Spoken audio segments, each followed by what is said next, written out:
The ocean is a machine that does not care if you live or die.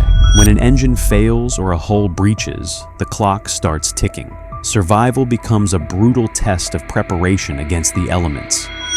Today, we are ranking 5 incredible cases of maritime failure, moving from a drift across the Pacific to a frozen nightmare in the Bering Sea. From a well-stocked sailboat to a man who had to become a predator to survive. These are the stories of those who faced the abyss and won. These are the top 5 times ships were destroyed and survival was impossible. Let's get into it. We start at number 5 with a case that sounds like a death sentence, but reveals the power of preparation. 2 women and their dogs set sail from Hawaii to Tahiti, but their engine dies, leaving them drifting for 5 months.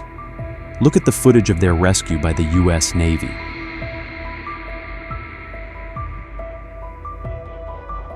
You see sheer joy, but not starvation. That is because they had a water purifier and over a year's worth of dry pasta and oatmeal on board. They survived 147 days because they treated their vessel as a floating bunker. While the psychological toll was heavy, they were never in immediate danger of dying from the elements, making this the safest drift on our list. At number 4, the threat level escalates from isolation to the full fury of nature. We are looking at the sailing vessel Satori caught in the famous 1991 perfect storm. Watch the movement of the ocean. This 32-foot boat is being battered by 40-foot waves in the Atlantic. The danger here isn't mechanical failure. The boat actually survived the storm intact. It is the sheer violence of the weather. The crew was so battered they could no longer function. They survived because the Coast Guard executed a daring helicopter rescue in winds that made standard flight impossible.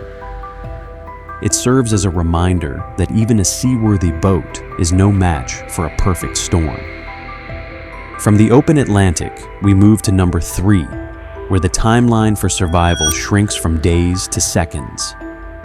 This is the capsizing of the Sea King on the Columbia River Bar, known as the Graveyard of the Pacific.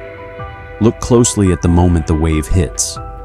Unlike the Satori, which stayed upright, the Sea King is physically rolled over by the surf. The crew is dumped immediately into the freezing water.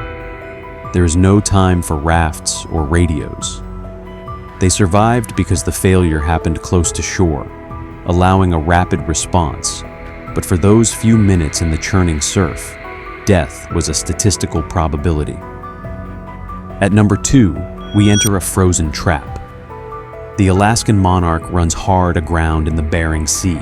Observe the position of the hull. The ship is not just sinking, it is being crushed between massive ice floes and jagged rocks. The crew is trapped on a shifting wreck, where one slip means falling into water cold enough to kill in minutes. The rescue required a helicopter basket to pluck them one by one from the tilting deck. They survived because of the pilot's precision flying, battling downdrafts and ice spray to pull the crew from a frozen tomb. Finally, at number 1, we have the ultimate nightmare. Jose Salvador Alvarenga leaves the coast of Mexico for a fishing trip and vanishes. He doesn't drift for 5 months. He drifts for 438 days. Look at the size of his boat. It is an open skiff with no shelter. He didn't have pasta or water purifiers. He survived by catching birds with his bare hands, drinking turtle blood, and hiding from the sun under a fiberglass box. His companion died of starvation beside him. He crossed the entire Pacific Ocean, washing up in the Marshall Islands as a man who had been stripped of everything but the biological will to exist. From a well-supplied sailboat to a man drinking rainwater to stay alive, these stories prove that when the ship fails, the human mind is the final line of defense. Whether it is the crushing ice of the North or the endless blue of the Pacific, The ocean offers no mercy, only a test. Once again, this is Incident Explained, where facts meet the unbelievable.